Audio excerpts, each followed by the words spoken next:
코로나19가 전 세계로 확산하는 가운데 방역에 성공적인 대처를 한 대만 사례에 관심이 쏠리고 있습니다. 중국 본토에서 불과 130km 밖에 떨어지지 않은 대만은 17일 현재 감염자 수가 67명입니다.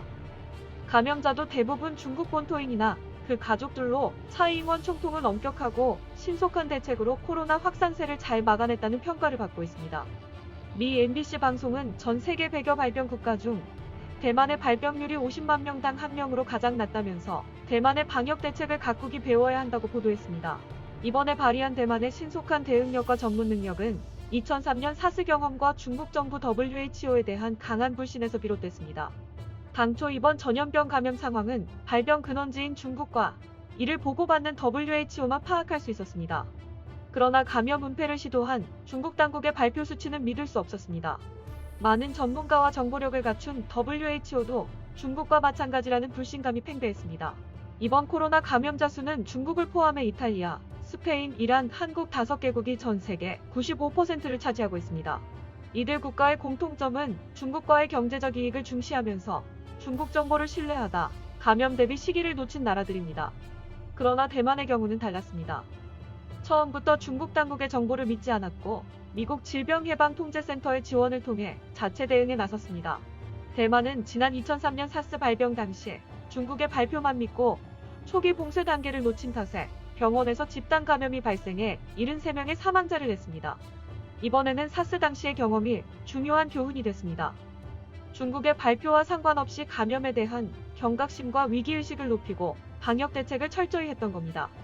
무엇보다 중국 공산당 반대 의식이 강한 차이잉원 총통은 중국의 정보와 대책 방안을 믿을 수 없다며 독자적인 전염병 대비책을 펼쳤습니다.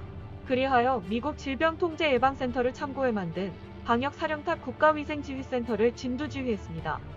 스탠포드 의대의 제이슨 왕 교수는 대만 정부는 사스 이후에 발생할 수 있는 감염에 대비해 예방 조치를 철저히 강구해왔다면서 중국과 달리 대만은 매일 정례 브리핑을 통해 정확하고 투명한 정보를 신속하게 전했는데 전 세계 모범 사례라고 칭찬했습니다.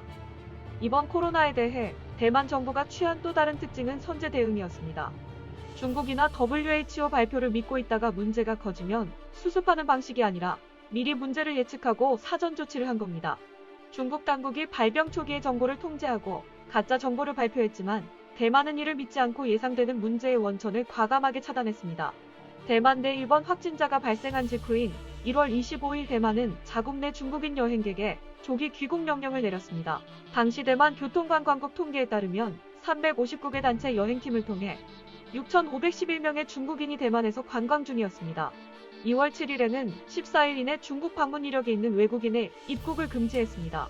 당시 대만 내 확진자 수는 16명이었습니다. 마스크 공급 부족 사태도 예상하고 발빠르게 움직였습니다. 1월 24일부로 대만 내 생산되는 마스크의 중국 수출을 전면 금지했습니다. 동시에 국내 제조 마스크를 정부가 일괄 매수하고 같은 달 28일부터 약국을 통해 저렴한 가격에 판매했습니다. 마스크 부족으로 인한 국민의 불안 심리 가중과 유통업자의 매점 매석 가격 급등 문제를 사전에 차단한 겁니다.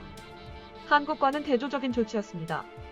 결국 대만이 효과적인 방역으로 세계적 모범 국가가 된 것은 중국의 발표를 믿지 않고 나름 독자적이고 신속한 대처 방식을 취한 것이 가장 중요한 요인이 된 겁니다.